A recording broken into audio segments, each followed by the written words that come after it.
je vous pardonne.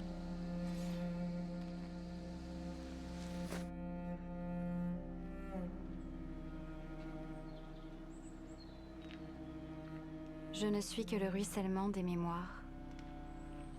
Le temps écoulé, une leçon pour l'avenir. Les humains ont longtemps renoncé à y croire. Notre déclin emporté comme un souvenir. Le chemin du voyageur est déjà tracé. Son pèlerinage aveugle vient de commencer. Prenons le temps d'écouter cette courte histoire, parce qu'en elle demeurera toujours l'espoir. Autrefois, nous vivions en harmonie, dans un monde luxuriant, vivant, riche de saveurs, doux comme une mélodie sans fin. Puis notre déclin a commencé, quand l'humain s'est éveillé. D'abord en protecteur, puis en constructeur avisé pour finir en fier destructeur. Au fil du temps, son avidité a fini par l'aveugler. Son pouvoir s'est retourné contre lui.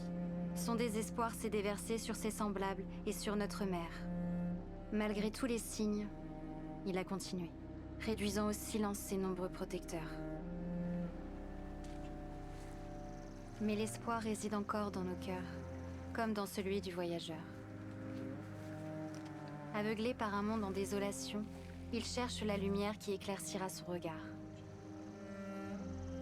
Cette lumière, je l'ai contemplée à bien des moments. J'ai le souvenir de cet homme dont la lumière éclatante ne faiblissait jamais, qui fut la proie de cette désolation. J'ai rencontré cet homme que le voyageur recherche, proclamé saint léger par ses semblables. Son véritable nom est Léo de Gare. Laisse-moi te conter cette histoire. L'histoire d'un homme plein d'espoir pour les siens, qui portait nos valeurs dans sa voix. Tel un moine guerrier, il défendit notre cause jusqu'à se sacrifier, englouti par les ombres.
Le silence de ce lieu m'apaise.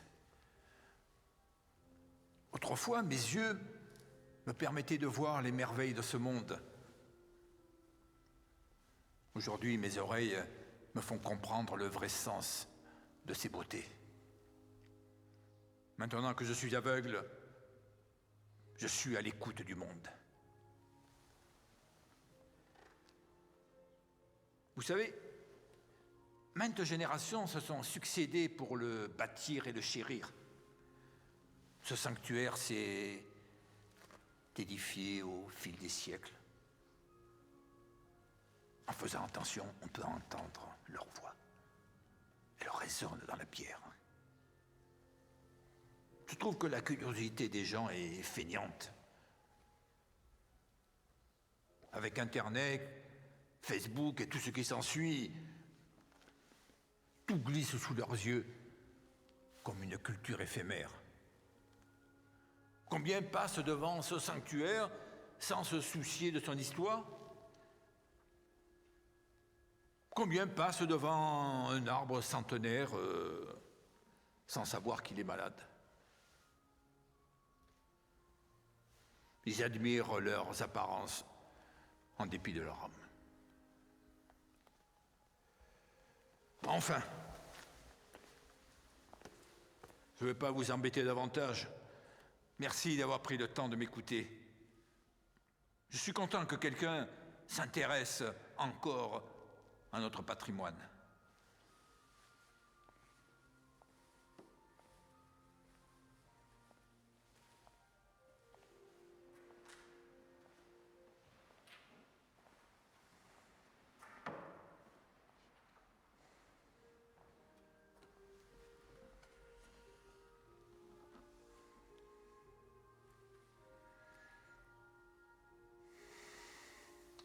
Ainsi, dans l'obscurité, le voyageur contemple le sanctuaire, ressentant sa fraîcheur et son odeur. Puis son esprit plonge dans un profond sommeil, où rêves et souvenirs se mélangent.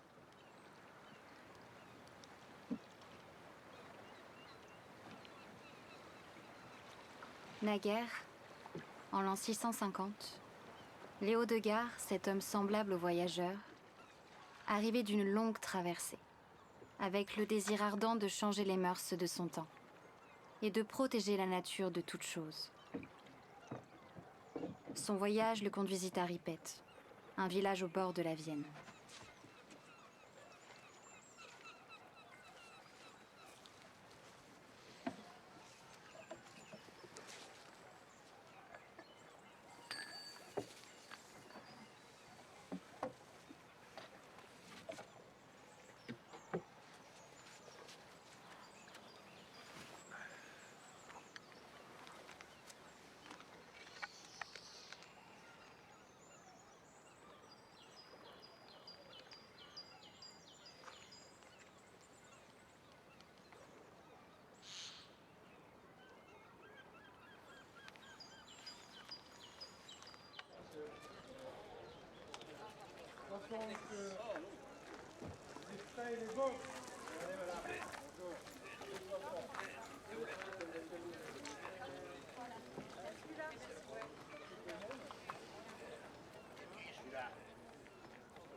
Merci.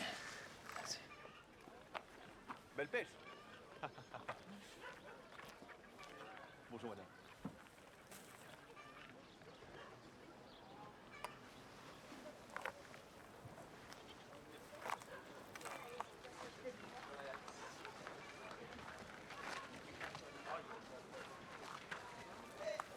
Bonjour voyageur.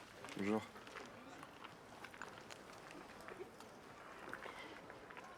Alors, comment se passe la matinée? On y trouve notre compte. En fait, je suis venu te prévenir. Que tu es douce. Je suis douce. Oui. Enfin, non. À vrai dire, je suis venu te prévenir que ton voisin souhaitait élargir son étalage pour empiéter sur le tien. Je n'ai pas été mise au courant. Non, ne t'inquiète pas. Je m'en suis déjà occupé. Nos deux parents sont de vieux amis. Ce ne fut pas bien compliqué. Merci, c'est attentionné. Ah, tu sais, je ferais n'importe quoi pour toi. On pourrait passer plus de temps ensemble, toi et moi. Je ne te veux aucun mal. Tu serais en sécurité et puis je pourrais t'enseigner toute l'étendue de mon savoir-faire. Tu n'as qu'à accepter. Fais-le. Je suis parfaitement capable de gérer mes affaires toute seule, je vous remercie. En attendant, j'ai du travail, vous le voulez bien. Mon apprenti va vous encaisser. M'encaisser? Enfin, voyons, tu ne vas tout de même pas me faire payer cette malheureuse pomme. Nous avons dépassé ce stade, toi et moi. Voyez-vous, si mon commerce fonctionne si bien, c'est justement parce que ces pommes ne sont pas gratuites. Et pour la énième fois, cessez de croire qu'il y aura quoi que ce soit entre nous. Je te laisse l'encaisser, s'il te plaît. Arrêtez! Non! Je t'offre mon aide et c'est ainsi que tu me remercies. Tu passes ton temps à te pavaner devant tous ces gens comme une catin. Oh, regarde-moi comme je suis belle et riche. Mais viendra le jour où ta chance tournera et tu viendras ramper à mes pieds pour trouver un sens à ta vie. Abandonne. Je ne te lâcherai pas, tu entends? Tu ne pourras pas continuer à t'échapper comme ça éternellement. Il suffit! Qu'est-ce que tu veux, toi? Tu la laisses en paix. Tu vas trop loin. Ne vois-tu pas la limite qui vous sépare? Tu aveugles au point d'avoir oublié ses propres préceptes. Écoute-moi bien, tout ceci ne te regarde pas. Va quémander ailleurs. Attends, je n'en ai pas fini avec toi. M'écoutes-tu jamais? Tout cela s'arrête ici et maintenant. Ton âme cupide et concupiscente ne trouvera jamais la paix si tu ne respectes pas sa décision. Prends à écouter le cœur des autres avant le tien, et ton âme se libérera des ombres. Alors pour son bien et pour le tien, tu ne l'importuneras plus. Pour qui tu te prends? Est-ce entendu?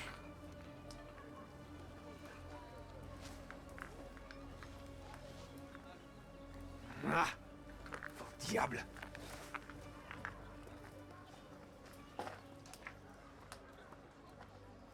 Vous allez bien? Ça va aller. Merci beaucoup, c'est une vraie sangsue. Prenez soin de vous. Au revoir. Au revoir. Ripet était un village où les humains entretenaient d'étroites relations avec le monde des ombres. Le seigneur, occupé par des affaires politiques, par les guerres et l'expansion des conquêtes arabes, n'avait d'autre choix que de délaisser son peuple pour mieux le protéger. Aveuglés par de fausses promesses, les habitants de Ripet avaient sombré un à un dans le désespoir. Les ombres s'emparaient peu à peu du village. Damoiseaux et damoiselles, nous avons la perle rare. Dépêche-toi, montre-nous ça.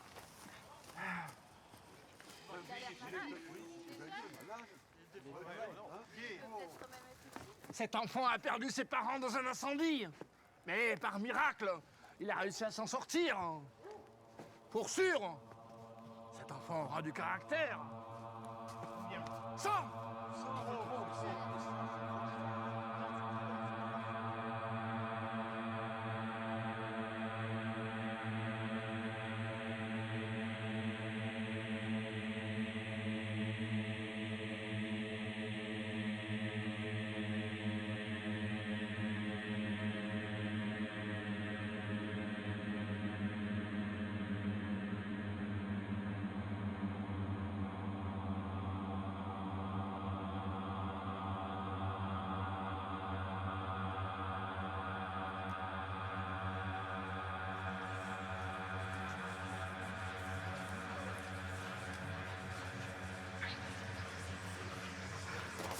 Que ça cesse!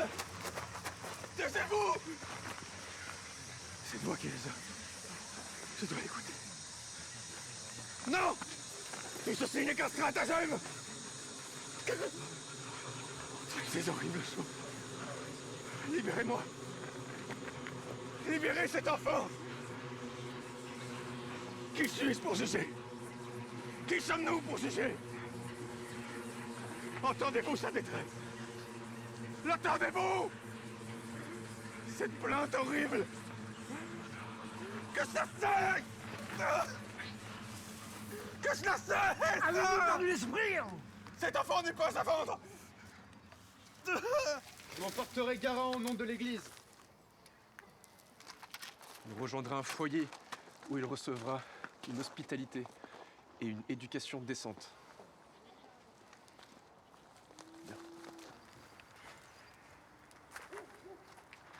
Quiconque s'oppose à moi s'oppose à l'Église.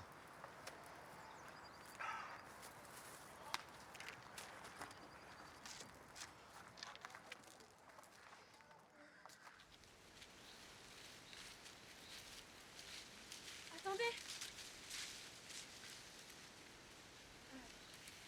Pardonnez mon intrusion. J'ai entendu dire que vous cherchiez un toit pour la nuit. Je peux vous proposer le mien. J'habite entre Cravant et Ripet. L'espoir réside toujours en ceux qui savent tendre la main. C'est fort aimable, j'en te donne. Et c'est avec grand plaisir que nous acceptons votre proposition.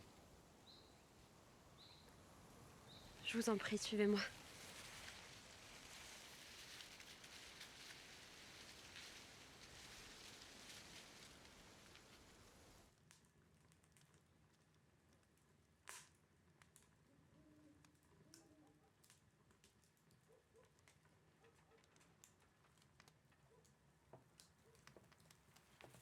s'est endormi.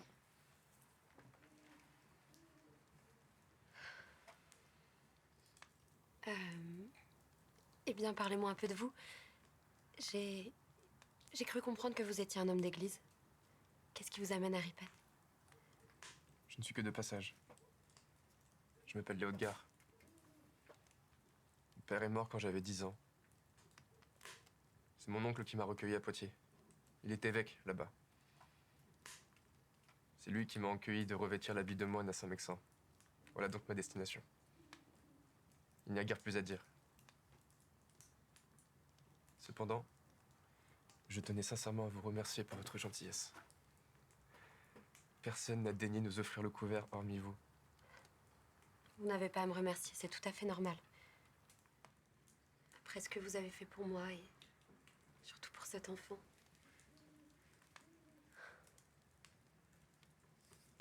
J'ai toujours rêvé d'avoir un garçon.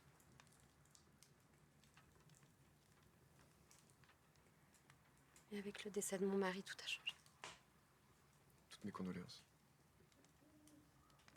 Depuis qu'il n'est plus là, j'ai dû apprendre à me débrouiller seule. Cela a dû être difficile. Le plus difficile est de devoir supporter tous ces prétendants qui en veulent à mon héritage et à cette maison. Ce sont de vrais vautours. Je suppose que l'homme de cet après-midi en était un. Oui. Le pire d'entre tous.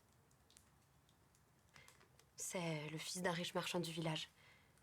Il est persuadé que tout lui appartient. Les gens l'adorent.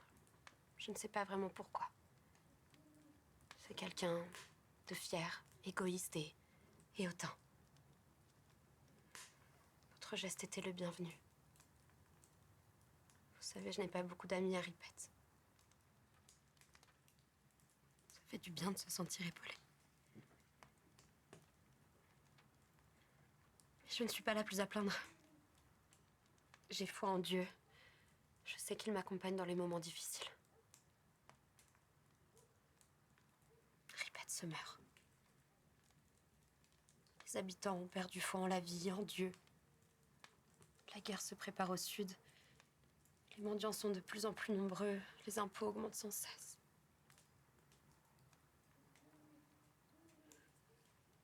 Dans un pays aussi divisé, avec un roi aussi jeune, nous ne pouvons que nous entraider. Vous avez raison. J'essaye, tant bien que mal, d'apporter mon aide, mais chaque semaine, il y a ces ventes d'esclaves qui n'en profitent qu'aux plus riches. Pourquoi cela ne cesse pas? Les familles sont accablées. Beaucoup sont déjà parties, mais celles qui n'en ont pas les moyens sont obligées de rester, d'essayer de survivre. Il n'y a plus d'espoir pour Ripet. Il y a toujours de l'espoir. Vous avez un grand cœur. Et votre âme est pure. Aveuglés par leurs remords, leurs regrets, les habitants de Ripet, parmi tant d'autres dans ce monde, ont accueilli les ombres. Je ne peux malheureusement rien faire de plus. C'est à chacun de faire des efforts pour arranger les choses, comme vous le faites. Dieu pardonne à tous. J'ai foi qu'un jour, l'esclavage soit aboli.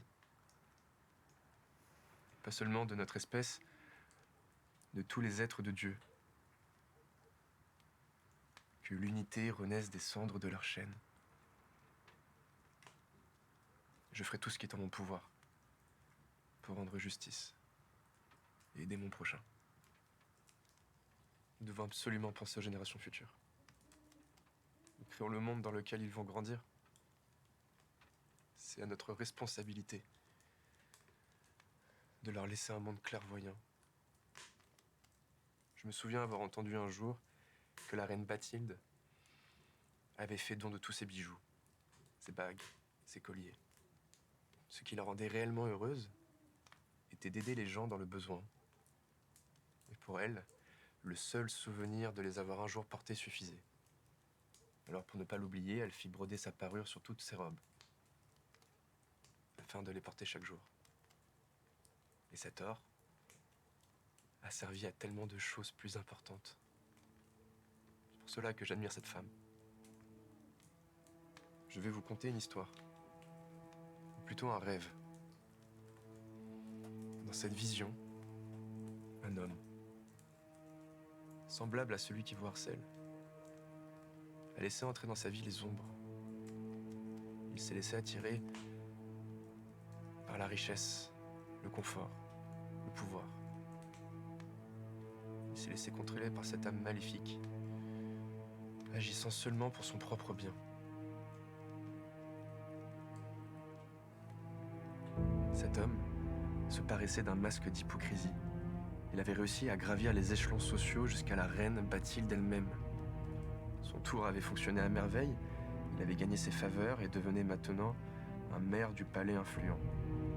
Il avait accès aux grandes réunions, s'insinuait dans les plus importantes décisions et avait un contrôle sur les affaires royales. Mais son bonheur ne dura point. Très rapidement remplacé par la jalousie, celle qui naquit devant un rival puissant, vénéré, juste et sage. Débordé par la colère, l'homme colporta et manipula pour faire taire ce rival. Ma vision se troubla alors. Je n'entendais que les sons dans un noir absolu. Une maison craquant sous le feu. Les habitants en sanglots. Une lame s'extirpant du fourreau pour se ranger dans le cœur de cet homme. Son cri fut bref. Et je me réveillai peu après.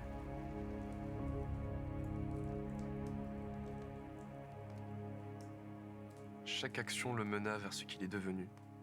Il a fait les mauvais choix. Mais l'espoir ne s'éteindra jamais tant que le libre arbitre persistera. Ce qui compte, ce sont nos actes. Et c'est à nous de savoir partager des actes de bienveillance, des paroles sincères et d'écouter notre prochain. Cet homme pourra encore faire le bon choix. Il y a toujours de la lumière en nous. Il suffit simplement d'ouvrir les yeux.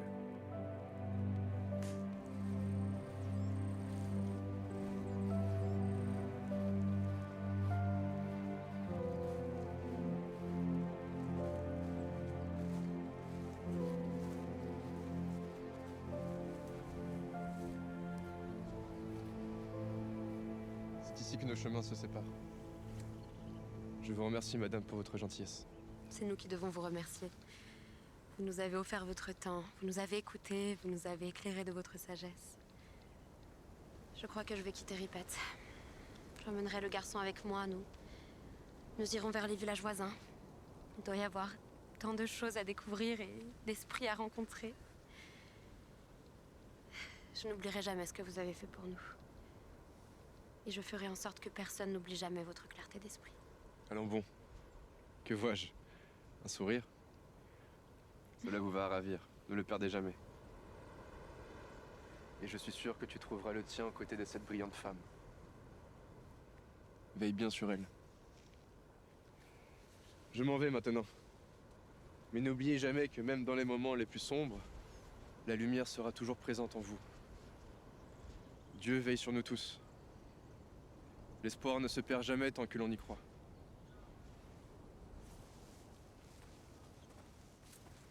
Sur ces mots, Léo Degas reprit son voyage. Cette femme qu'il avait rencontrée fut changée à jamais. Autrefois, vivant pour survivre, elle vivait maintenant pour transmettre. Le garçon avait échappé aux griffes des ombres, sauvé par la bonté d'un homme au cœur vaillant. Il grandira avec cette lumière en lui, veillant naturellement sur son prochain. Quant à Ripet, le village sombra peu de temps après, englouti par ma sœur dont le chagrin et la colère étaient incommensurables. Le destin décida que la marchande croiserait à nouveau le vil fils du marchand. Son esprit avait changé. La mélancolie et les remords le tourmentaient sans cesse. Les ombres le rongeaient de l'intérieur, jusqu'à ce que le garçon lui tende une main bienveillante. son regard s'éclaircit. Son cœur se réchauffa. Et un sourire se dessina sur son visage.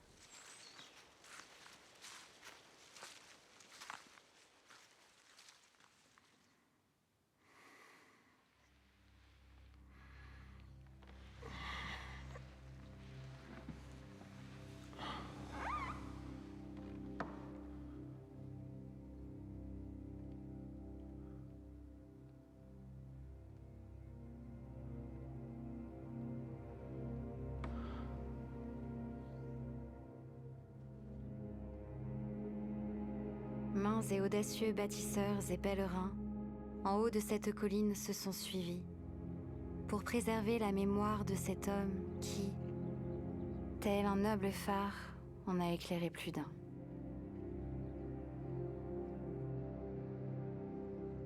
Malgré toute sa bonté et son énergie, de lumière et de parole, cet homme fut privé. Des détracteurs emportés par la jalousie, dont le dessin fut marqué de cupidité. Cependant, et tant que nous ne l'oublions pas, l'espoir subsiste toujours en chacun de nous. Ainsi s'achève cette histoire porteuse d'un éclat, celui qui, dans notre cœur, brille, sublime et doux.